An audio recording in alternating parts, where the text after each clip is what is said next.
and welcome back to a totally prepared for and ready damage report. I'm John Iadarola, very excited for the return, not only of Big News Wednesdays, I look forward to it. I start getting really antsy for it around every Tuesday, but also the return of Jayar Jackson. How's it going, Jayar? What's going on? I'm having issues. I don't see everyone, and I don't like. Do you not see me? No. Oh. But so I hear you. Do you see the preview of the video? Not at all. I'm not sure what I'm doing. Okay, well, we're gonna see what we can do about that. And when I say we, I mean everyone else on the call other than me, because I can't do anything about it. But we'll see how that goes. And I can see you, Jayar. You look great.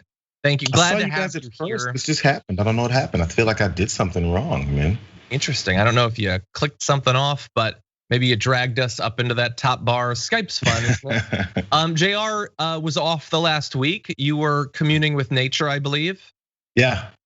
I was up in Big Bear. For folks who aren't in Southern California, Big Bear, it's the mountainous region where you may get some snow, a little bit of fake snow for snowboarding and stuff like that, and skiing. But it's a fun little getaway. It's a nice little resort area, and I have something to report. What's that? I'm old. My son and I went bowling, just bowling, isolated, separate bowling, and on the first game, normal extension for a bowl. Something pops in my hip. I'm like, oh, that's fine, whatever. Yeah, I've had pops in hips before.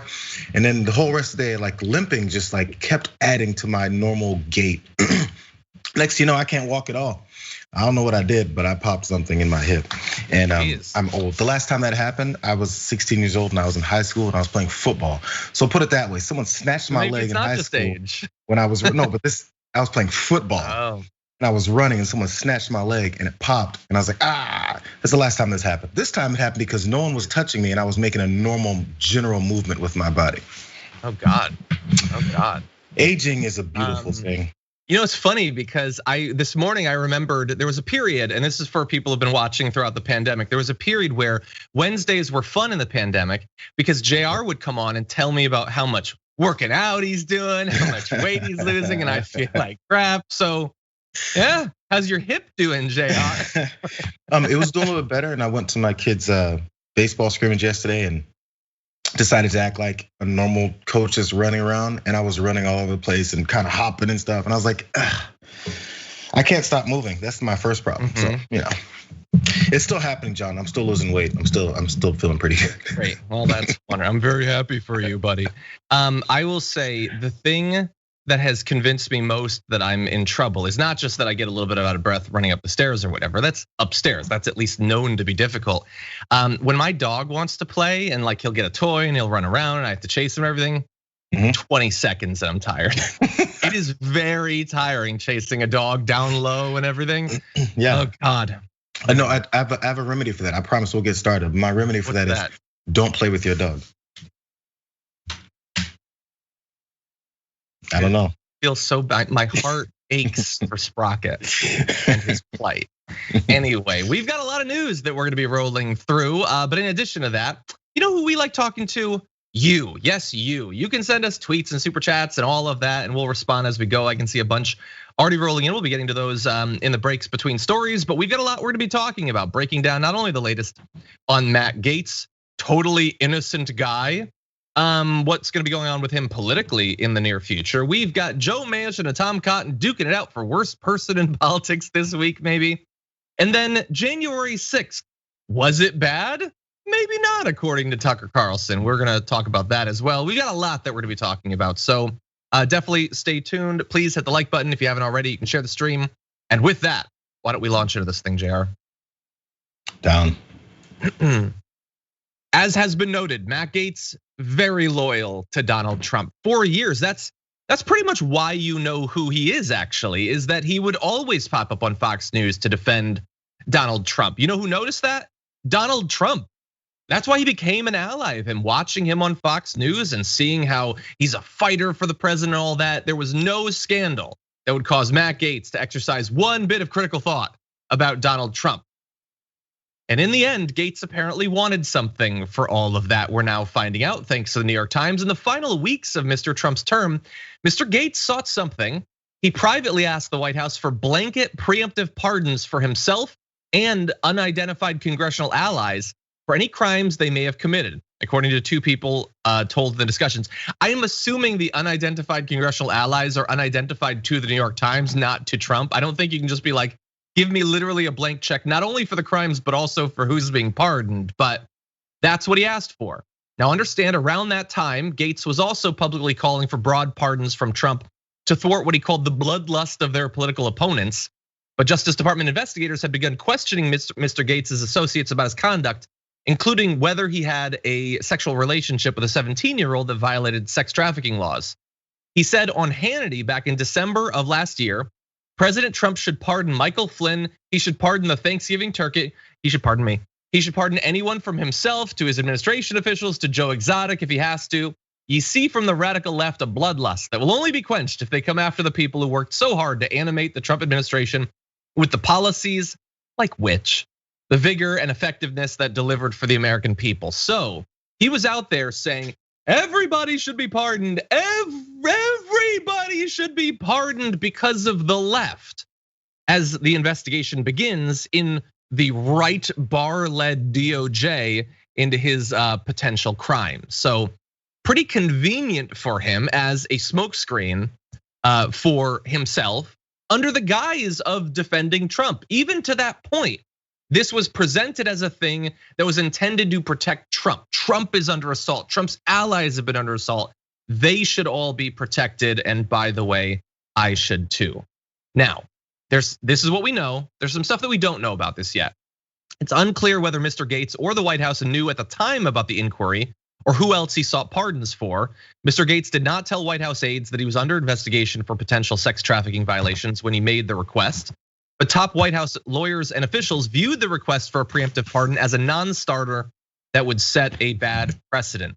So we don't know if he knew or the White House knew, but it is entirely possible, certainly that the president might know about it, since Barr himself, another extremely close Trump ally, was fully aware of this investigation as it began, again, under the Republicans, not under the left.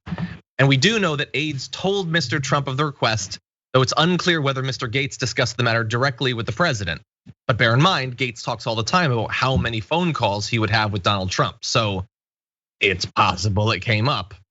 But what didn't come up is the actual pardon.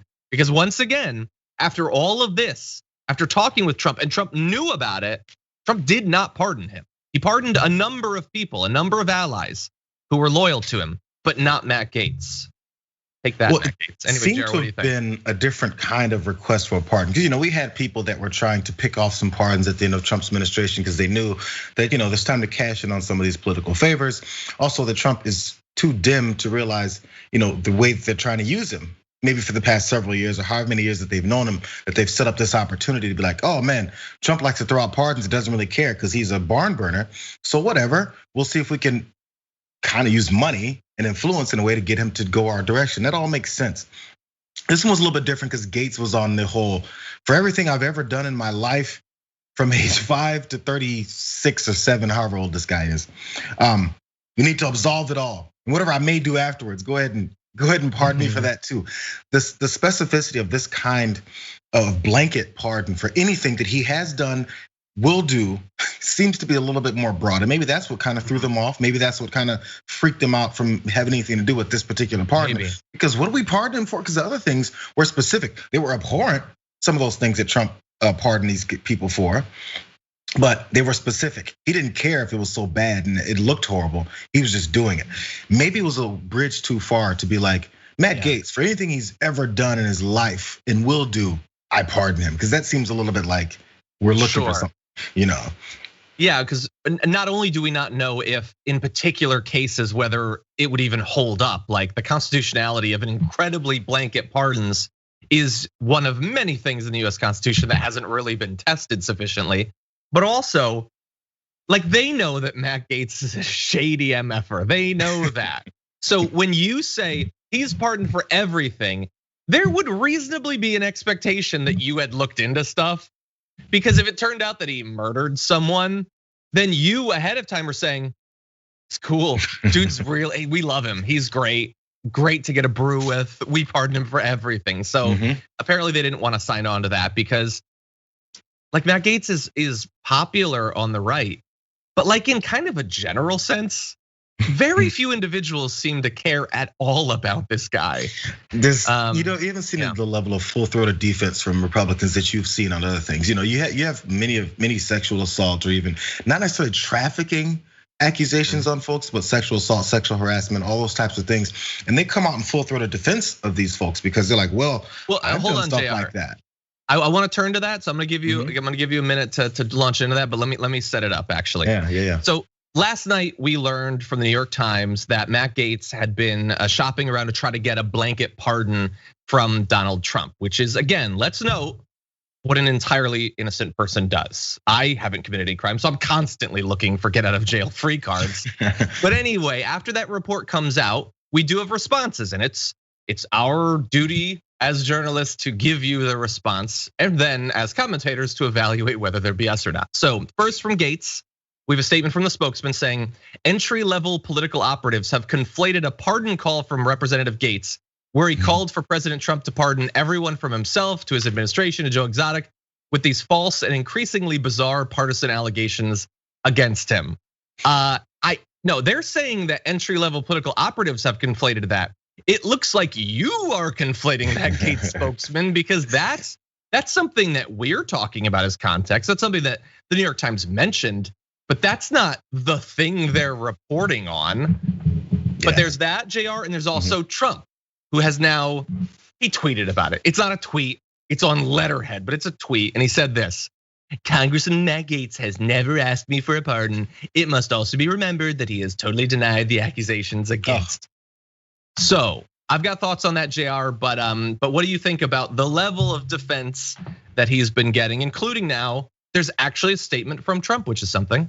Yeah, there's a statement from Trump, which is something. I think he kept the characters low enough to fit on Twitter because that's what he's used to communicating by. But yeah, it's the defense from Matt Gaetz. First, Nothing. It was looking like they were going to just leave him out, hang him out to dry. And what I've seen a couple of reports now is that some of Trump's aides had to jump in and be like, listen, because Trump wanted to jump straight into it and defend him because, hey, that's my boy. I do that type of stuff. I would want someone to defend me. He's defended me through all this whole time. And just yesterday, I was speculating that he was abandoning him the way he's abandoned other loyalists. You're loyal to him, but he's not loyal back to you. But apparently he was gonna prove me wrong because Donald Trump wanted to come out immediately in full-throated defense of Matt Gaetz, but his aide said, listen, Donald, this is a different kind of crime. This isn't just your run-of-the-mill sexual assault. This is potentially child trafficking and having sex with an underage minor and all this stuff. You don't want to touch that because then it might come back to you. So he wanted to, and then he was whittled down to this by advisors. But if he was on Twitter, it would have been fired off immediately. So I think they're, for the first time, his handlers are happy about his Twitter ban because this would have been on Twitter immediately. I mean, not this, so you think something way bigger. So you think if it was up to Trump, he would have been more defensive of Matt Gaetz? Absolutely. I mean, there was a report even with the potential seriousness of the crimes. There was a report that he wanted to. He wanted to come out in full defense of him, and as the aides told him to back it down a little bit. And this is the tampered down version of what Donald Trump wanted to say, and which, by the way, is emblematic of what he likes to do. What was it? MBS. Rob Portman. Remember his aide? It was a White House staffer who was abusing his girlfriend, Rob Porter. Did I say something? Yeah, Rob Porter. As I said, MBS. Vladimir Putin. He's always talking about how these folks, they came out. By the way, I want to point out, it was a very strong no from them. They said no, they really didn't do it. So therefore, I believe them. Yeah. So as we remember, US intelligence said one thing about Putin. Putin said he strongly didn't do it. Which one did Donald Trump believe? The guy who said, I strongly didn't do it. Not the intelligence of the country that you're the head of. So that's his normal run of the mill lines of defenses. Well, they said they didn't do it and he's my buddy, so he didn't do it. Yeah. Well, look, I want to delve into this because, of course, Trump is basically a modern day Oscar Wilde. Like, there's so much in everything that he writes. So there's less than one full tweet here. First sentence: Congressman Matt Gaetz has never asked me for a pardon. Okay, so first of all, could be true. Let's bear that in mind. Matt Gaetz might not have done anything. That is entirely possible, and I don't think that it's accurate. But Matt Gaetz has never asked me for a pardon. So Trump could also be lying because let's bear in mind, He's a massive liar. But let's assume that he's not lying on an official statement with presidential letterhead in a very verifiable way. Let's give him more credit than he's ever earned in his entire life. We don't know that Matt Gaetz actually specifically talked to Trump himself and asked for it, which makes this the easiest evasion possible. If Matt Gaetz's aide talked to some person in the White House, then that would make this not a lie, even though clearly Matt Gaetz is trying to get it. So I don't have a lot of faith in that first sentence. Second sentence, it must also be remembered that he has totally denied the accusations against him. So Trump writing that is a defense of Gaetz, and so Gaetz might feel a little bit better for that. Even though, remember, Matt Gaetz, he abandoned you for a full week right now, and he didn't give you the pardon that you worked so hard for. But also, when Trump wants to defend someone, as Jayar is pointing out, he can come way harder than that. It's a witch hunt, it's made up, deep state, it's the damn libs, the commie Chinese are doing it. This is just, let's also bear in mind, he said, I didn't do it. That's not that strong. It's not that good. And also, by the way, it was widely known. By the way, it was Maggie Haberman on MSNBC or CNN this morning that said that he was talked out of having a more full-throated defense. So that was where I was getting that from. Sure. Yeah, which it was a report on that, and as you know, the New York Times report was the first one that came out. So I'm sorry, wait a second. No, there was a point about what you just said, and it threw me because I wanted to make sure it was about Maggie. So I went through that Gaetz didn't specifically ask for it, and also that he denied the accusations, and that's it, rather than something stronger. Yeah, so it was a total different thought, but either way it goes. But if you think about it, also, you're also denying the fact you even would have asked for a pardon, which that makes it sound bad, right? That you would ask for a pardon for something that you haven't done yet, or maybe you're admitting of guilt. So that would automatically throw some salt on the people or some shade on the people that did get pardons. So people went and requested and asked for pardons. It must be a negative thing, right? Because you said you didn't do it, because that's a horrible thing to do. Why isn't it a disparaging thing about everyone else that asked for a pardon from Trump and got one? It's the ones who did and the ones that didn't. These were all reported in the last few months of his administration, was that people are looking for pardons, and then it wasn't seen as a horrible thing to ask for. Look, Roger Stone was forefront talking about how much he's getting pardons from Trump. So it's suddenly a bad thing when it's based off of some real accusations that are actually coming down on you. But before that, when other folks have had their accusations and are asked for pardons, it's not a bad thing at all. So why is it such a bad thing now? It just looks so shady. I mean, I guess who wouldn't want a blanket pardon, but that's what it was, John. The things he's done. He was known in there was aides, again, more reporting. There was aides that were saying of other folks around him that were sending like accounts of things that Matt Gaetz would do. Sure, yeah. Embarrassing videos. Yeah, to other Republicans that were, maybe other Republican, staff members that were working. They're like, everyone knew about Matt Gaetz is the point. Yeah. Everyone knew about Matt Gaetz. Not that they knew this extent of this type of stuff, but they knew that he liked to do things that were a bit nefarious and a bit out of bounds. We talked about things with the things he showed on his cell phone. People knew about Matt Gaetz. So I think that's where the problem with defending him is coming from. They probably saw this coming down the pike for the past couple of years, honestly. Yeah. So they're like, well, it finally hit. I'm glad it didn't hit when Trump was in office, because then we'd have to talk about it a lot more. That's the sentiment that I've read, that they were just sort of waiting. As an unserious person, he's inevitably gonna get in trouble. Now, let's turn really fast. I'm sorry, he was a grenade where the pin has already been pulled out. Yeah. Not a good image. Okay, so really fast, let's jump into this just because I thought it was weird. Matt Gaetz has mostly just like faded into the shadows over the past week. He wrote his little op-ed for the Washington Examiner. That's pretty much been it. He hasn't really been on Fox, but he is going to be somewhere soon.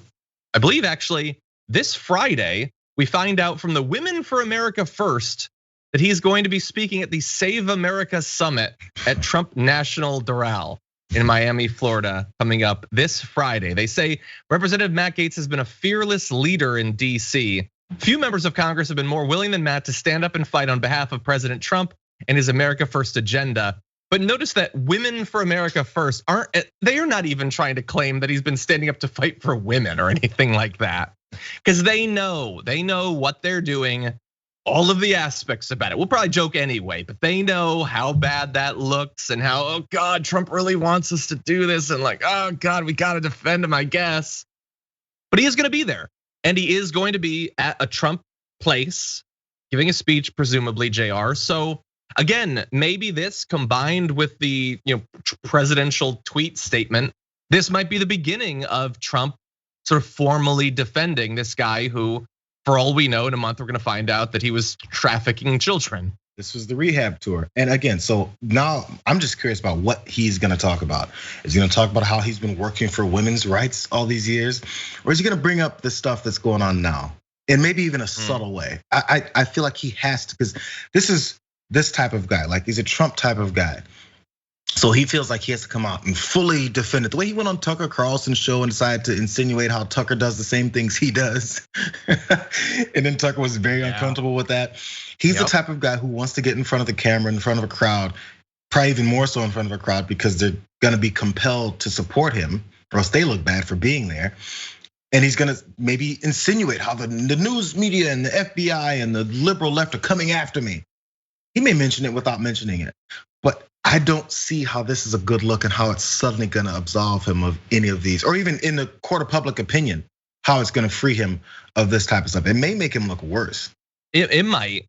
I mean, I think the idea is, and I talked about this on the show yesterday, like there have been very few Republicans that have defended him. Basically Jim Jordan, Marjorie Greene, that's just terrible.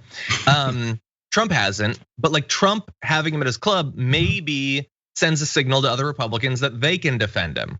And in particular, not just defend him like with a statement, that's useful, I guess, but they've been talking behind the scenes now of if he gets indicted, he's gone. We're gonna like make him resign.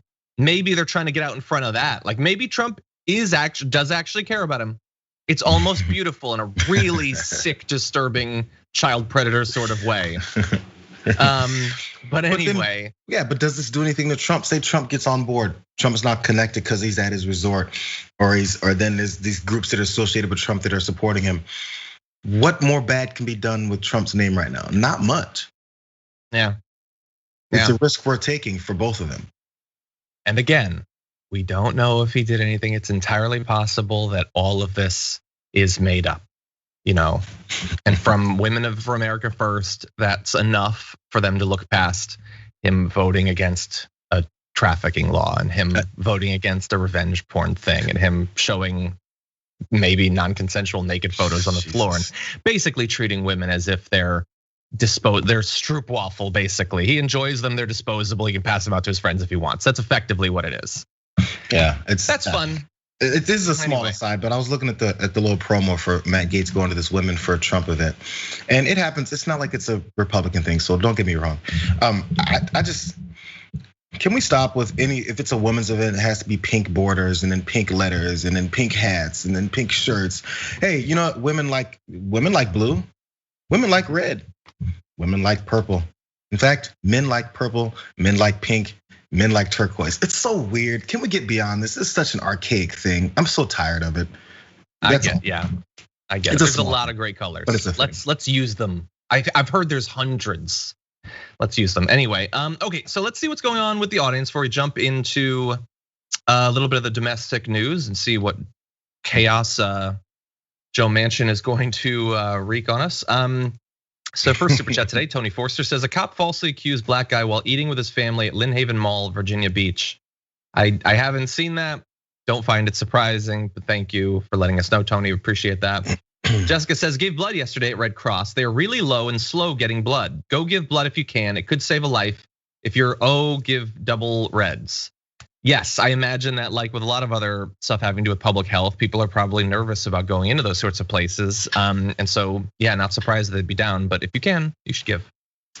The Cedar Dragon, Kelly Tran says, not only has the damage report in TYT kept me informed and sane through my pandemic pregnancy, my now 9-month-old claps and smiles when she hears John and Anna's voices. Thanks for all you do.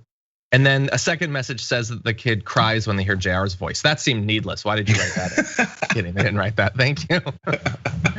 They heard the kid really likes dogs, and so they heard your slander against Sprocket. Anyway, Jackson Sprocket says, does the vaccine make you cry uncontrollably? Dunno, but I'm so happy today after shot 1 of Pfizer. Happy Wednesday, love, Arbitrary Dragon. That's awesome. Glad you got it. Jayar, you've had 1 shot? I will. I'll make the. Thanks for exposing me, Iadarola. No, I've gotten both now. I'm there. Both. What were your symptoms like? None. None. Wow. Okay. I heard after the second. Oh, actually, my wife said even after the second, I saw it happen. Within 15 minutes, she was feeling all of them. So when I got my second, I was assuming I'd get that, and it was like, I was surprised. I kept waiting for it. At least the fatigue. No, it was. I don't know. I actually got quite a bit of fatigue. I haven't had the shot yet, but I'm just always fatigued. Anyway, Grandma Sunshine Dragon says, celebrating. Got my stimulus finally, got my egg. It's Jayar day. Love you guys at TDR. Love you, Dragon Squad. Someday I hope to get notified that I can have a vaccine. Need good wishes so my sister will get hers. Hugs. Grandma, you truly are a sunshine dragon. That's a delightful message. Thank you. I like that. I like that name. Sunshine Dragon is the most positive dragon name I've heard. It is. I imagine what were those bears with the things on their chest? The Care Bears? It just sounds like that. Anyway, when are they gonna bring back the Care Bears? Sarah Acosta says, hi John, I've been watching you guys for the past 6 years. I'm a huge fan. Thank you for keeping me sane while waiting for the US consulate to open in Brazil. My fiance and I are still waiting for her K1 visa interview to happen. Glad to be of service, Sarah. Thank you for watching for so many years. Appreciate that. And Chaotic Dreamer finally says, John, how dare you use the comparison of a stroopwafel? Those are delicious and a part of my heritage. Still love you though. Well, obviously they're delicious. They're one of the most delicious things in the world. Anyway. The stroopwafel was both the most random and most accurate comparison. I was like, stroopwafel? That was almost, Jayar, you just played out that meme. Oh yeah, totally. Hey, that's my second one. The first one was remember like last year, it was that one. Oh my God, I forgot about that. Where did that go? I gotta find that. Okay, over on Twitch, by the way, Kelly June gifted a tier 1 sub. Thank you for that. Green New Dragon gifted 1. Tandy B gifted 2. Thank you. Lynn Ann gifted 1 as well as Dragon Penny. Brandy Lou gifted 5, doubling down today. And Sarah as well, thank you to all of you for doing that. Really do appreciate that. The Cynical Monk subscribed for the 2nd month. Thank you, Cynical Monk. Ian of the Shire subscribed for 4 months and says, been listening since July 2015. Love seeing your views on police shootings and politics. Thank you for all your hard work. July 2015 is when things changed forever, I think, Jayar. I imagine that's when Trump came down the thing and that's when the primary on the Dem side was heating up. There's like before the middle of 2015 and then after. We can't go back apparently. Anyway, okay. Devoff Bar says, Matt Gaetz looks like if Butthead wished to be a real boy, then became a serial killer. Whew, that went through twists and turns. Thank you for that. Okay, now with that, why don't we jump into other news? Joe Biden's got his infrastructure bill, and now we've got a potential fight brewing over the only $2 and change trillion infrastructure bill. Even that might be too much for some people, and some people is always Joe Manchin. Not only, like, bear in mind, he said they should ask for more before, but now that the $2.2 trillion one is out, he apparently has an issue with how they're gonna pay for it. He warned earlier this week the Biden administration's massive infrastructure package can't pass in its current form because he and a handful of other Senate Democrats, even more cowardly than he, since they're not identifying themselves, believe the corporate tax hikes proposed in the bill designed to offset its costs are too steep. And he said, if I don't vote to get on it, it's not going anywhere. So we're going to have some leverage here, and it's more than just me. There are 6 or 7 other Democrats who feel very strongly about this. We have to be competitive, and we're not going to throw caution to the wind. He says he's against raising the current 21% corporate tax rate, which was put in place by the 2017 tax overhaul under the Trump administration, to 28% as called for in the bill, and instead supports a middle ground 25% rate, which he called fair, notably without defining what fair is supposed to mean, when most of these corporations have been paying effectively no taxes for so long, when their taxes up until just a few years ago were at least on paper significantly higher than 21 or 25 or even 28%, they would still be better off than they were just pre-Trump. And even raising it halfway back from what Trump cut it, That's unfair, Jayar. That's unfair. Now think about this. So I listened to a lot of that interview he had with the West Virginia radio or source. I'm sorry if I'm blanking on who they were, but he goes through a bunch of different peaks and valleys for this argument. So at one point he did point out that Trump's tax cut in 2017 screwed over many Americans, and we have to recoup that back. And look what they've done with corporations. And it was a pulling the wool over people's eyes. Like they thought this was something for the middle class, but actually turned into something big for the richest. He said all that stuff and said that should have never been that way in the first place. But his remedy is not to fully go back and actually tax the folks that got these huge deals. So why bring up the fact that we had those issues with the tax plan, but you don't want to do enough to remedy it? What does that say about your position? Yeah. It says you don't really believe in that position, that we shouldn't have ever gone that way in the first place. Because if you don't want to go fully back against what we did and remedy the problem, you're halfway okay with it, aren't you? So since you watched more of the interview, I actually have a question for you. So did he actually address that if he's saying he's theoretically okay with the $2.2 trillion, and in the past, like 2 weeks ago, was saying it should be higher, 3 or 4 trillion, and he doesn't want the corporate tax to go up? What is his answer? Is it higher taxes on individuals? Is it cutting the bill?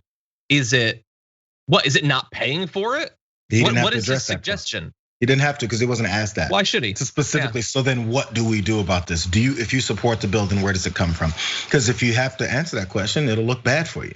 Because if it's not coming from the folks who haven't been paying taxes and have been benefiting the most from not paying taxes, because we'll talk about people who effectively pays 0% in taxes when they make $15,000 in a year.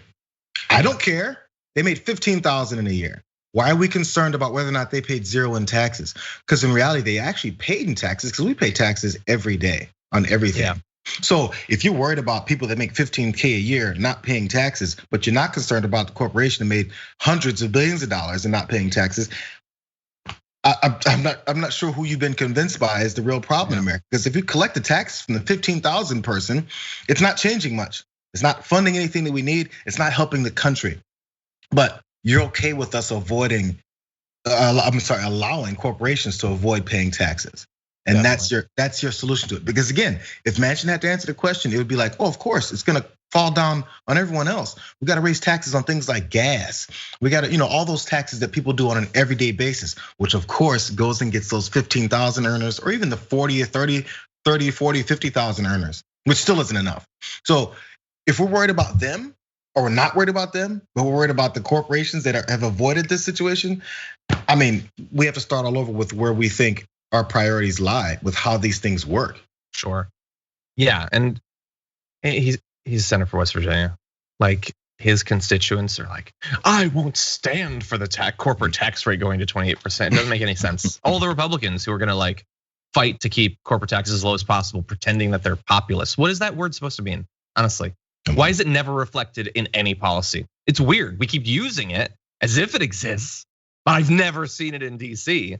Anyway, let's play a brief game. The game we occasionally play called Dumb or Stupid, or Dumb or Lying, I guess we'll say Dumb or Lying. When he says this, we have to have our Republican friends work with us too. They just can't be against everything, thinking this is going to be political posturing we're going to take for the 2022 elections.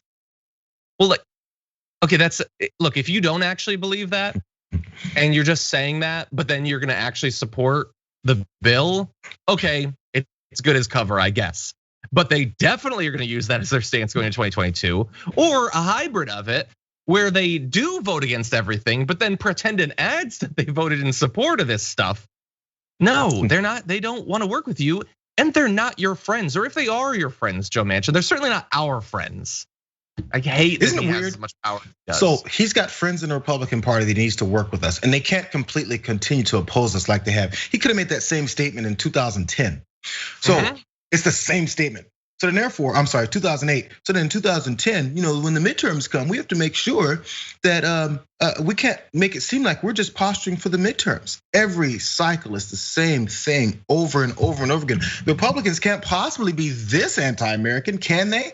No, but the Republicans can't be this anti-American, can they? But after this, they can't be this. Yes, they can, and they continue to be. And you continue to somehow be shocked by how they are, but they can't possibly be every time. Number two, he pointed out his leverage, because he then, after pointing out his leverage against Democrats, his party, pointing out his leverage against Democrats to change things.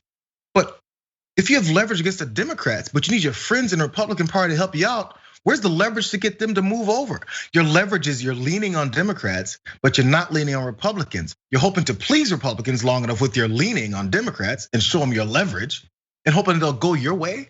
That doesn't make any sense. How does that work? Let me lean on the folks that I'm supposed to be working with and do nothing for the folks who are openly opposing everything that will help Americans. How does that get anything done?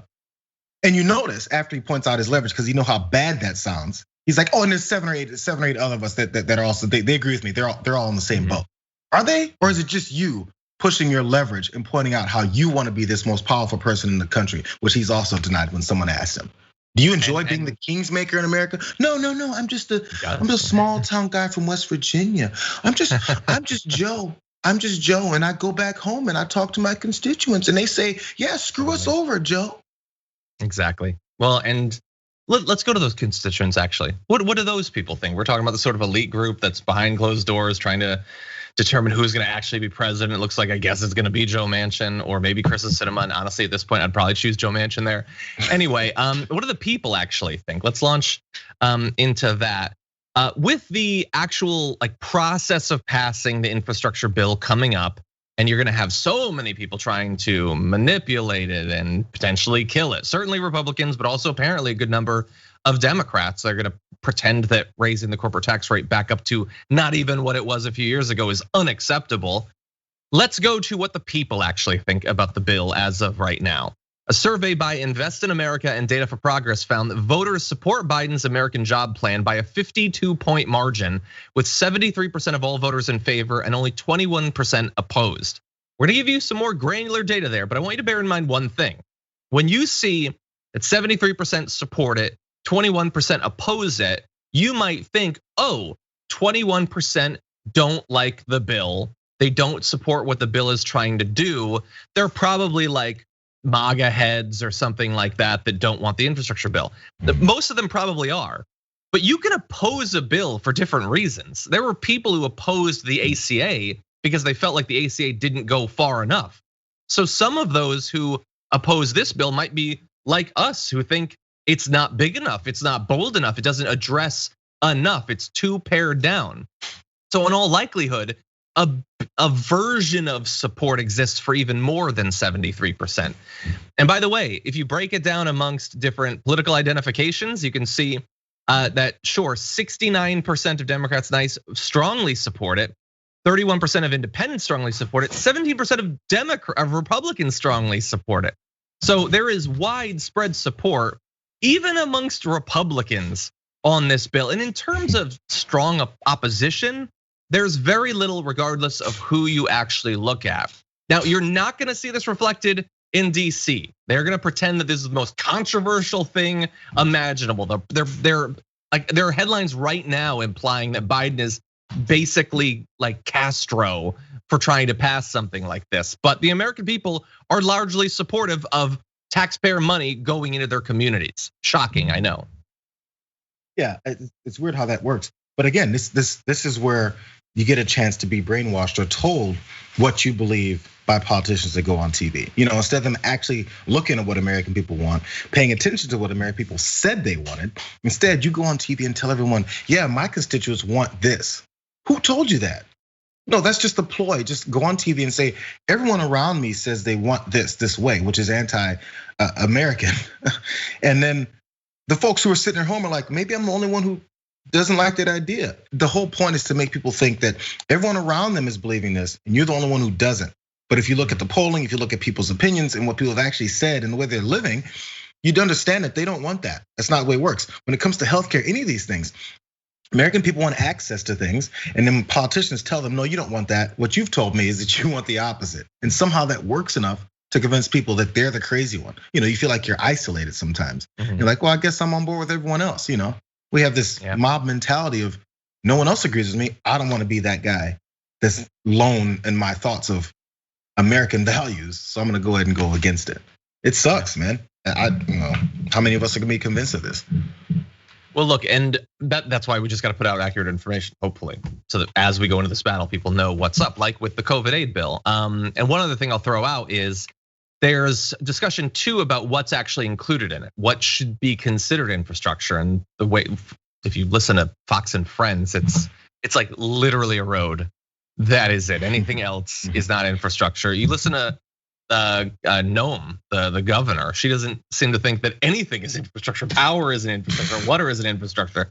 But anyway, in terms of what the voters think, according to the poll, more than 60% of voters back every key provision of the plan, including investments in physical infrastructure, clean energy, manufacturing, housing, and the care economy. So it is a broad infrastructure bill, that is true. It's not big enough for me, but it is broad. And they support money going into those things. So you're gonna be told that a lot of stuff is controversial, that is not in any way controversial. So just be prepared. Yeah. Now that said, let's briefly read a few super chats and then get into some fun. Tucker Carlson looks back on January 6th. I wonder if he's learned anything from the experience. We'll find out soon. So first of all, Jennifer sent in a super chat saying, got my shot 2 weeks ago, still feeling fatigued. That is lasting a long time. I am sorry to hear that. Yeah. Allison says, I got my second Moderna shot and Tylenol helped with the body aches and headache. Thank you for that. Florence Dragon Gale says, that's funny. Says, I feel you, Jayar. At 46, I'm out of work for 12 weeks because I tripped and fell, dislocating my hip and fracturing my hip socket. Bonus, I get to watch y'all live now, though it sucks using a walker. Yes, we actually have gone around the country making lots of stuff slippery, specifically to produce more live viewership. But anyway, no, I hope you feel better soon. That sucks. Yeah, that one's worse. That sounds like an outer hip. Mine was inner because I was extending. So my right leg went back. And so say this is like the hip, the joint and inside. So it's more like the groin muscle. Maybe it's like the ligaments. I don't know. But it wasn't good. But it's better than, I think the outer hip, whatever happened there was, I'm not in a walker. Sounds rough. It's worse, I'm sorry. Mandy says, super excited to have found a fellow liberal in this conservative hellhole I live in. She's watching for the first time today. Can I get an awesome Dragon Squad welcome shout out to my new pal, Jai? Jai, welcome to Dragon Squad. Thank you for watching. Kenny from Philly says, finally got stimulus, so goes towards treats for Sprocket, Hilo, and Abby. Indirectly, the money doesn't go directly to us, but we do appreciate that. Thank you. I want to check if that money ever makes it to Sprocket's treats, because I have a feeling they're not going to. There's treats right in the other room. I can prove it. I bought those like 6 months ago, bro. And haven't even opened the bag yet. He's just filled the house with treat bags, but he can't get into them. Anyway. I use the treats to get him to come to me so we can go outside or something, and then I put him aside. I lure him. I do it to get my dog to come back inside.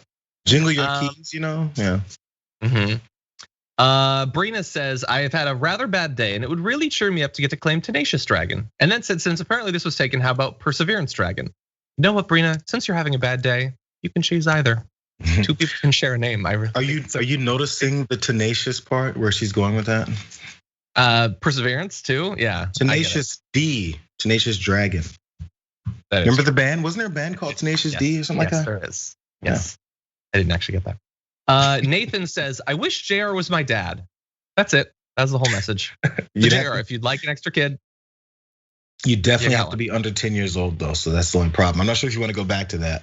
Based on the photo, he is not. Also, few 10-year-olds watch this, thankfully. Steven says, got my first Pfizer vaccine. I'm glad I'm able to get it now in AZ. Also been following TYT and the damage report since the pandemic. But you were so much more relatable without the suits. Well, thank you, Steven. At some point, it'll probably come back. At least on the main show, I'm gonna have to start wearing ties again. I just don't, it doesn't feel right. Me sitting alone in this room with a camera on me wearing a tie. It seems too weird, so I haven't. But at some point, it is gonna come back. I went extreme with this I think last April, right when the pandemic started and we were all quarantined. You know those like vacuum seal bags when you store stuff and you're gonna put it in storage forever. All of my collared shirts, I've meticulously folded, put them in those vacuum seal bags. So it's like I don't need this for another while. Suctioned all the air out of it and tossed them in the corner. I forgot what shirts I have, man. So I guess they'll come back out at some point. I have a version of that where I've put them all in a bag because they don't fit anymore. So I've forgotten all the shirts I have too. Anyway, Joseph says, listening at the gym, thanks guys. I love the show. Thank you so much. It's very nice of you.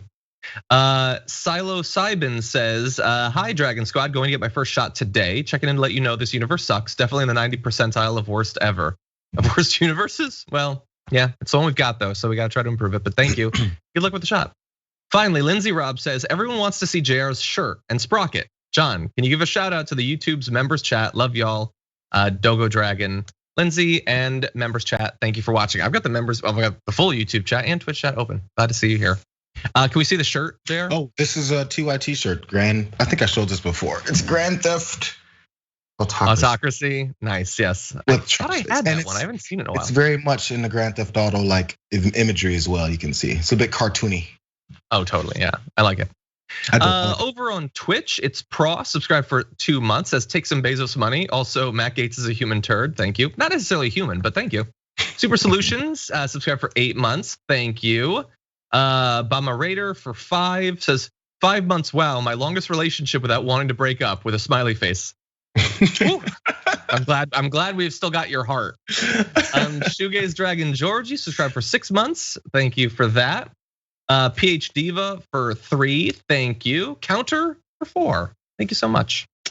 And with that, prepare yourself. Hold on to those butts.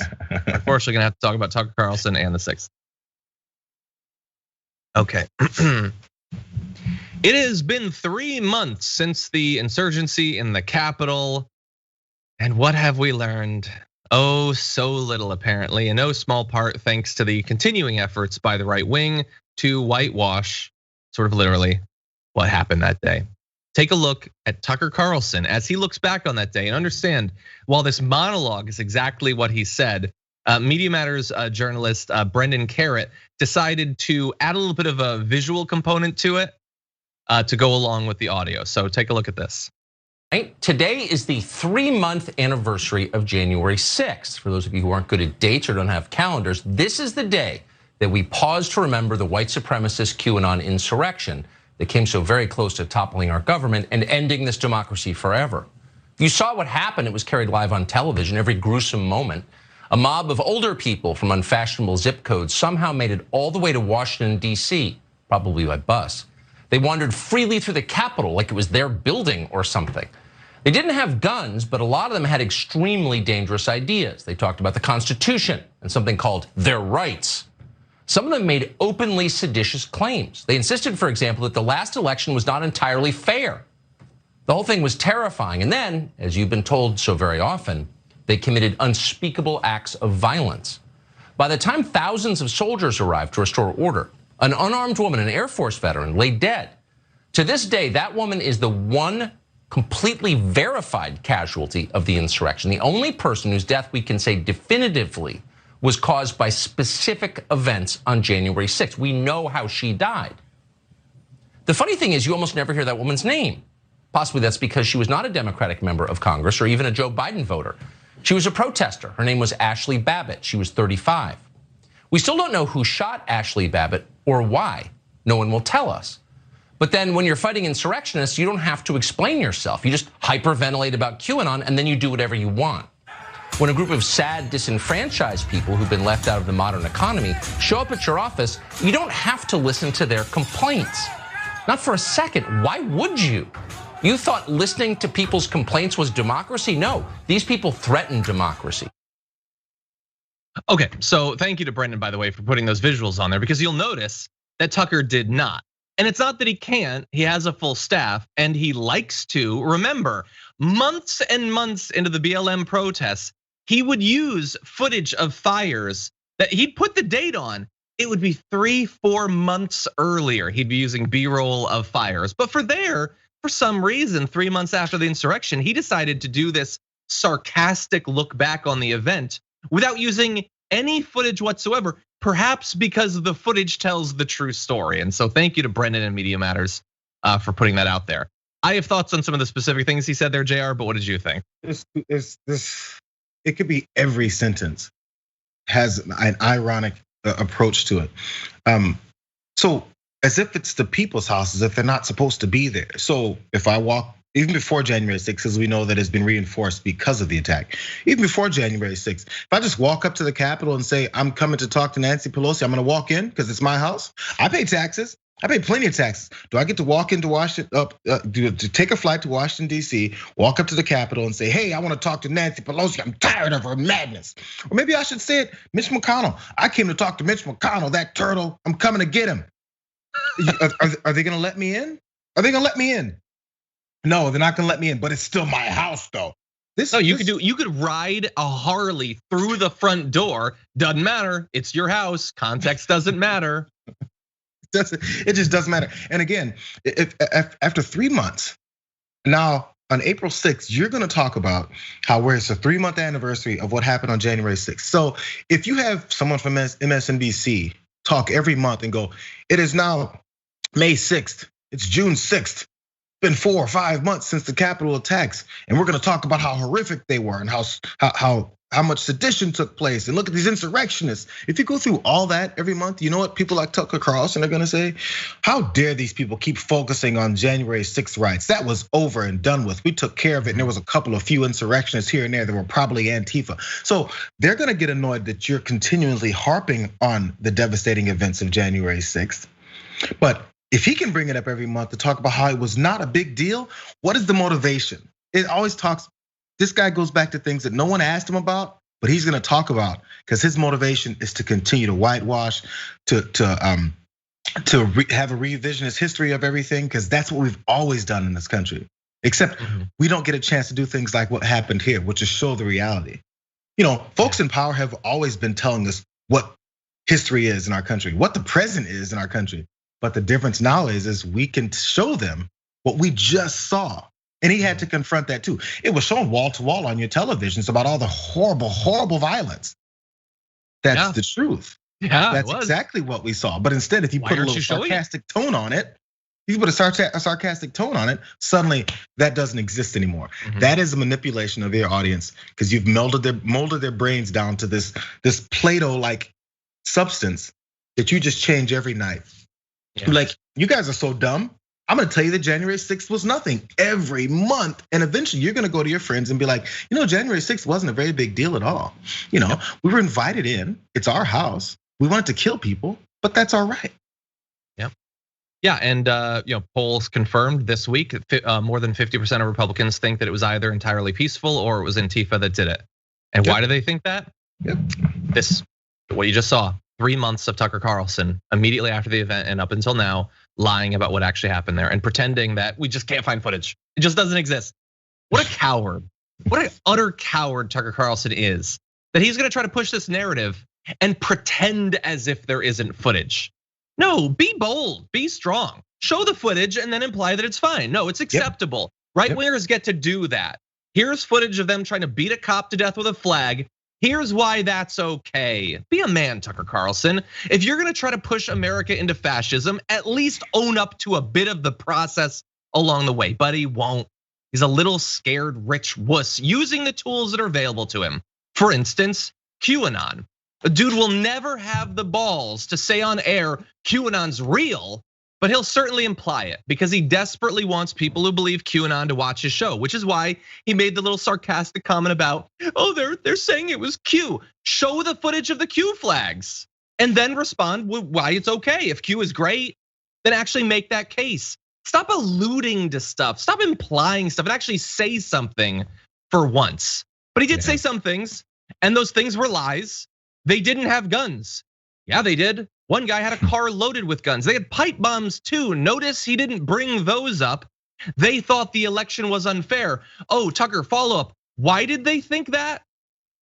Is it because of you, your network, and your whole political thing? Is it possibly that that's why they think it? Thousands of soldiers showed up. How long did it take for soldiers to show up? How much damage was done as a result of that? Did he have a problem with that? No, loves cracking down on protests. Not so much this one. You don't even have to listen to their complaints. First of all, they had complaints, and what we had? An election. They lost it. We had runoffs. They lost those. That's how American political complaints are adjudicated in elections, which you guys keep losing, okay? No complaints don't come in the form of breaking in windows. They didn't just get invited in. It's not just their house. Show the footage of them scaling the walls and breaking things down. Show, for instance, them chanting the names of people they wanted to hunt down. This entire thing is, I am going to push people to violence. I'm going to push them to do what I want them to do. And if they fail, as they did on the 6th, then it doesn't count. If they tried to kill people but failed, it doesn't count, except for, of course, the cop, which they did kill. But they didn't get to Nancy Pelosi, so it doesn't count. And anyone who implies that it's dangerous or we should take it seriously, no, you're being hysterical. You're hyperventilating about this. He spent an entire year freaking out at any time across America that like 3 black people in BLM shirts assembled. That was chaos to him. It could not be allowed. But this, the 6th, is totally fine. It's all they've got because they've built this bias against certain folks. So once you've built that bias against certain folks, you can just say they're the evil ones, and therefore we do these evil things, but we're the good guys. It doesn't matter. It's a game. It's a game. It's if you've convinced your followers enough that there's this one side that no matter what happens, they're the bad guys, and no matter what happens on our side, we're the good guys. You can look at the footage of us doing bad things, and you can still say it's a good thing without fully saying so, because you might look a little crazy in saying that. So again, like you mentioned, 3 BLM folks that may collect for a second, and then you have folks say, hey, pigs in a blanket, fry them like bacon. They could not stop repeating it. They could not stop repeating how that is the most vehemently anti-cop, violent rhetoric of all times.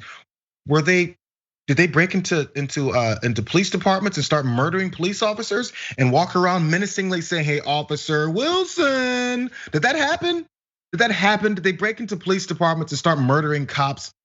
And then when one cop shot, maybe in this weird situation, shoots one of the people who dove into a police department, then you go, how dare they shoot one of these people? What was she doing? There was that whole part. She was literally about to climb through a window where there was some senators and congressmen, which were one of the two, 25, 30 feet away. That's who it was. And you know who shot her? Who shot her was a Secret Service agent that was to the very last second decided to go ahead and shoot this woman. And now we're not gonna say her name. What happened to her? She was an intruder and a terrorist that day. That's who she was. Fine, say her name. Point out who she was when you say her name. Because when we say everyone else's name, we point out that they were innocent victims of violence. Sure. And by the way, you know who wishes that she hadn't been shot? Me. Yep. I wish she hadn't been shot. But I also am not so stupid and laser focused on the particular moment that she was shot that I can't acknowledge how she got there. You can read about her past and how she was radicalized. She should have never been in the Capitol. She shouldn't have been in DC that day. She went because Trump told her to. She cared to go because Trump and Fox News told her that this is something she needed to be involved in. They got her killed. Someone pulled the trigger. That person's principally responsible, but she shouldn't have been in the path of the bullet. They put her there, and they won't own up to that either. Now, there's one other section on this I do want to talk about.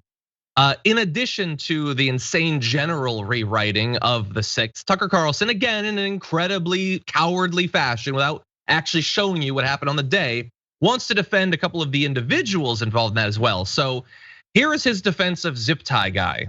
That 2 defendants, Lisa Eisenhart and her son, Eric Munchell, should face indefinite detention. Now, neither Lisa Eisenhart nor her son damaged any property at the Capitol or committed any violence. They just walked in to what we used to refer to as the People's House.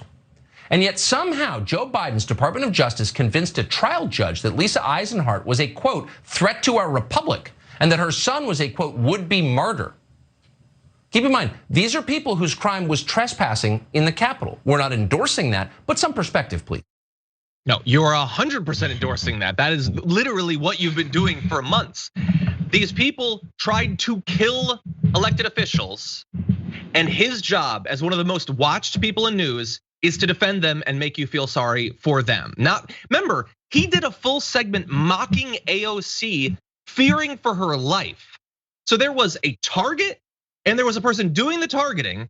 He spends months attacking the target and defending those who were hunting them down. That is what he did. Now, he showed you the picture there of the guy. You might have forgotten exactly what he looked like. So we're gonna jump around a bit. I apologize, Brandon, but let's go to the actual zip tie guy and what he looked like on the day. Why aren't you showing his picture, Tucker? I mean, he was just there to express his thoughts. It's democracy in action, and he wore tactical gear because I don't know. He had zip ties because something democracy. That's why he had restraint devices. That's why he wore a mask, because he was just invited into the Capitol. That's why he dressed as if he was one of the guys backing up Baron Zemo in Falcon and the Winter Soldier. That's why he did all of that. Again, Tucker Carlson wanting to defend these people, but he can't bring himself to actually try to muster a defense of what they actually looked like on the day, who they actually were. He goes super vague. He's just a guy who's interested in democracy. Oh, what are his hobbies like? Well, let's go to this next photo. These are the guns he owns. For some reason, he needs all of those guns, including a sniper rifle. Probably because he's just such a fan of the philosophy of democracy. That's probably all it is. And look, did he kill anyone? No, thankfully. He certainly looked like he wanted to, or at least kidnap and restrain someone for some reason that no one will explain. I'll do a Tucker Carlson. Why did he have the restraint devices? They won't tell us. And Tucker won't either. He won't even try to explain it. Yeah, I mean, as long as you're watching his show, you may understand, if you maybe have been in high school already and you're like, oh, I remember back in 2005, yeah, my high school visited the Capitol and they handed us restraint ties and masks before we walked in, because that's what we do when we go to the people's house. We go to the people's house and we put on masks and then we have zip ties and we look for Congress people. That's what we do, right? That's what we do. We visit our people's house. We're invited in, and every field tripper is given all this to walk in and be like, oh, Nancy, because that's what we do. Man, it's so frustrating. As you point out, you only point out this mugshot with him and his mother, rather than point out what he actually did. Because guaranteed, but by the way, this progression of who the bad guys are, I'm not sure if Tucker was the one that was on this drumbeat, but I don't know if he was pushing back on it either. What happened to that they were Antifa and that they were BLM? We've abandoned that because that BS argument died. Somehow, I actually thought it would continue to catch on with him. But now we have to excuse what they did every month on the 6th. Excuse what they did. I thought they were BLM and Antifa. Why are we excusing their actions? BLM and Antifa must have gotten to Tucker Carlson somehow. Maybe they threatened him. I don't know what it is. They're a radical organization, but since they were the ones in the Capitol, why is he defending them? Yeah. Which one is it? It doesn't matter, because every day, as long as you have some new excuse to excuse the BS that they keep spewing at you, then mission accomplished. That's all he cares about. I really wish that we could just, I don't wish that I was sitting down with a Tucker Carlson fan, but I wish during that I would, and said before the segment, so those people in the Capitol, they were all Antifa, right? Oh yeah, no, totally. So then we watched the segment. So why is he defending them? I doubt they even think about it at that level. But you're totally right, Jayar. You're totally right. And by the way, one other person who's right, and I want to jump back to this tweet from Benjamin Dixon. Had these been Black Lives Matter protesters, Tucker would be calling for their public execution. Does anyone doubt it? Like, he conjures up hypothetical roving bands of BLM terrorists pulling your daughters out of your house. Like, that's specifically what he is saying. So he's very worried about specific bands of roving people in tactical gear. But again, when there's actual ones, he can't actually work himself up to get bothered by it. Anyway, okay, we're gonna read just a couple more messages from the fans. Then we're getting into the last story for today. Janet says, I love TDR and TYT. Thank you for all you do. I get my second COVID vaccine on April 19th. I tweet stories to you when I come across interesting stuff. Thank you, as always, Janet. We really do appreciate that. And as always, it is great to see so many people in the audience getting vaccinated and getting access to it. Sea Salt Chip says, since Jayar wasn't here last week, I think we're owed 2 Sprocket sightings. If you know Jayar, you're gonna be lucky if you ever see Sprocket again. El Bruner, thank you for your super chat, appreciate that. El Diablo Ortega says, me and my girlfriend love listening together while we're on the highway. Great work, guys. Much love from Alex and Paige. Thank you so much. You all sound lovely. Okay, Strayak says, folks need to call around to their local CVS and Walgreens. Got my first shot 2 days ago, thanks to that. I really do need to do that. I probably can't do it today because of the main show, but I'm gonna try. Well, if nothing else, John, I think April 16th or 19th is what they said that they're pushing for everyone. Might be like the 15th in LA, I'm not sure, but. N136 says, second vaccine shot for Jayar equals mysterious hip injury, or Jayar lied about losing weight and his extra weight causes hip injury. Do a poll, John. Happy Wednesday, fellas. Let's not do that poll, but that is funny. Lawrence Wells says, hi, J&J. First of all, Jayar, you've been missed. I think when Bernie said, not me, us, It's for handling people like Weird Fingers Manchin, and this means everyone has to push in to push back. I agree. Weird Fingers Manchin. I never actually have noticed his finger. I don't want to think about it. What about McConnell's fingers? Whatever happened to that? Remember when he had the thing that? Yeah, remember it was the thing that he got because he tried to destroy one of the Horcruxes, and so his hand went all. Yeah, I wonder what happened with that. It was just an old guy. I think he fell, probably landed on his hands or something. You know, probably. Yeah. Mitch McConnell looked like what happened to Wanda when Agatha was messing with her. Anyway, spoiler. Wild-Eyed Yeti. Wild-Eyed Yeti says Tucker has had. It's too big. You watch it when it happens. I give you a month.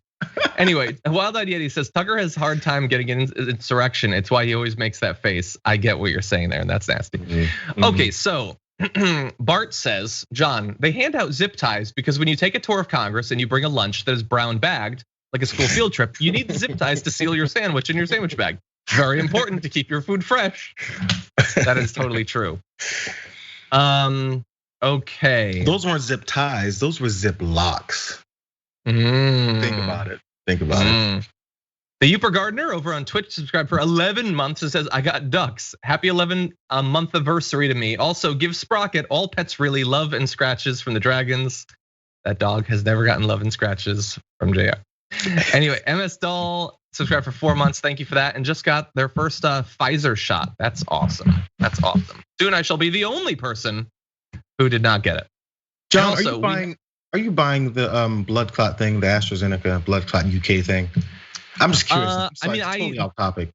There were follow-up things saying that was not actually the case. I think it was. I saw a quick little headline this morning said that there is a potential rare possible outside link, but they haven't discovered it yet.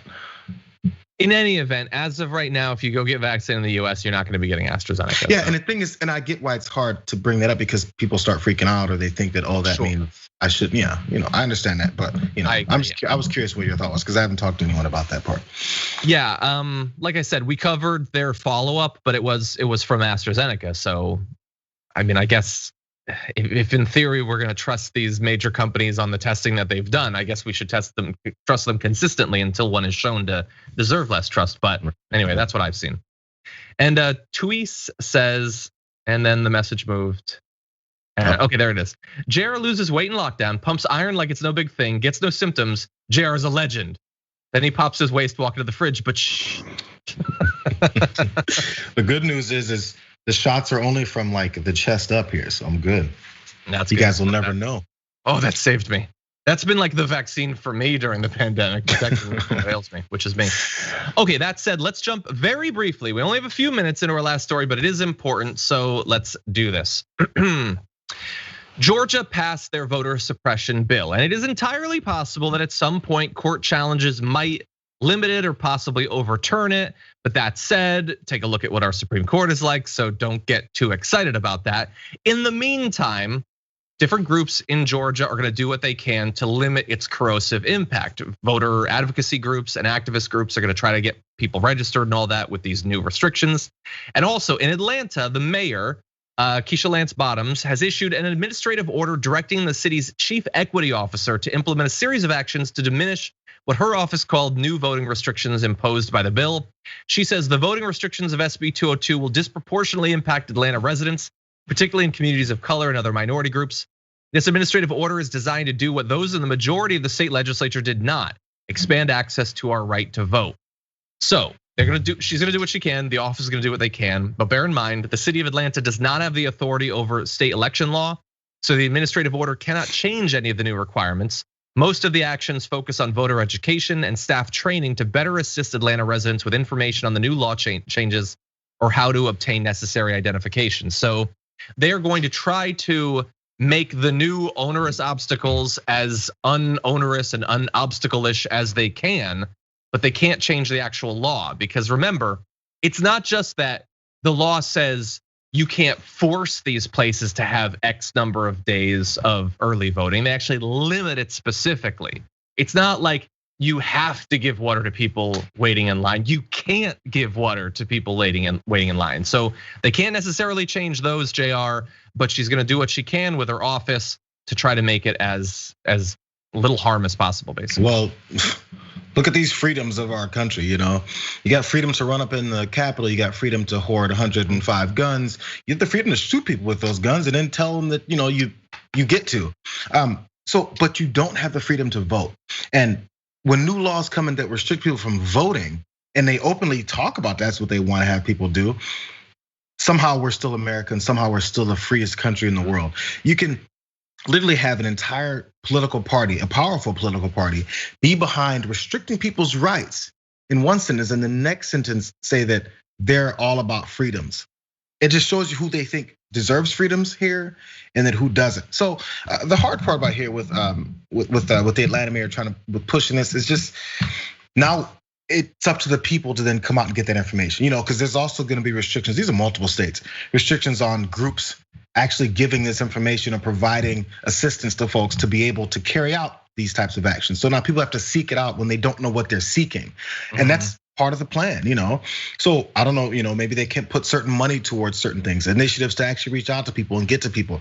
They have to kind of have it there and hope that the people kind of get to it. Now, I think part of the small good news of this is at least we're in this age of information where people can get to these things, but we just don't know how to trigger them to get to it. You can't get in someone's morning routine and have them log on to, I don't know where they're gonna put these resources and say just randomly a state website or a city website where they talk about what you can do, when to sign up. These are new rules. Make sure you do it by this. These are the restrictions. This is how you get around those restrictions. So you can actually have this weird freedom to vote in America. So that's the only good part about this, but I think it's exactly what they're looking for. Like they have not much more recourse left except to just put information out there and hope that people get to it somehow. Yeah.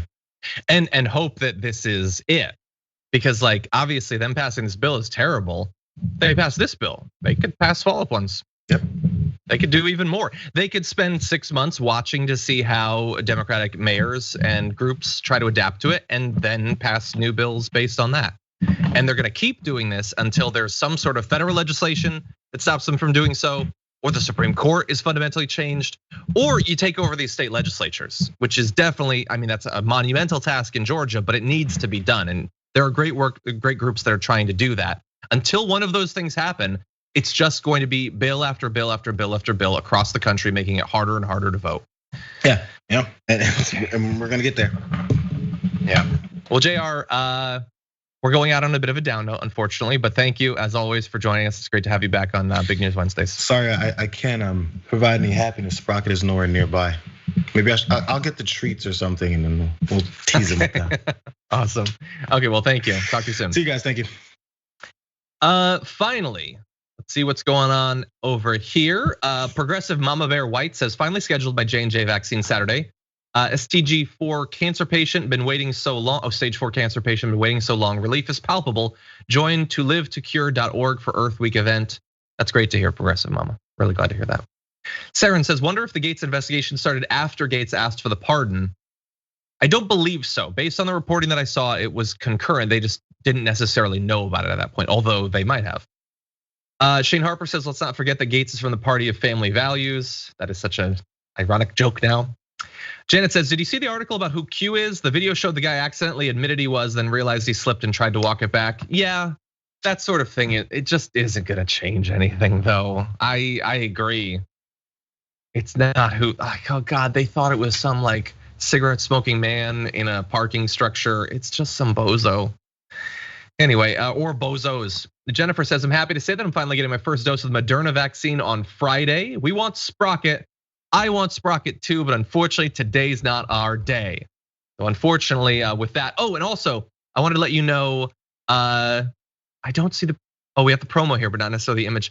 Dodo Dragon, thank you so much for the images. I'm gonna be posting them at Instagram soon. Really do appreciate the fan art. I also wanted to let you know about the new Twitch exclusive show featuring audience favorite, Waz Lambre. You've seen Waz on the Young Turks and also on the Damage Report recently. And now you can join him on Wednesdays and Thursdays on twitch.tv/TYT starting today for Woznia, where he will share his perspective on news, sports, and entertainment. You can tune in at 10 p.m. Eastern time, 7 p.m. Pacific time, and Thursday, 2:15 p.m. Eastern time, 11:15 Pacific time. So on Wednesdays, is gonna be coming up right after this show. It's all there. Basically, you can see that there, and looking forward to having him back on the show. But in the meantime, you can see him on his own program over at twitch.tv/TYT. So that should be awesome. I'm gonna be joining Anna Kasparian on the Young Turks later today. But until then, stay safe out there, stay sane out there. I'll see you soon.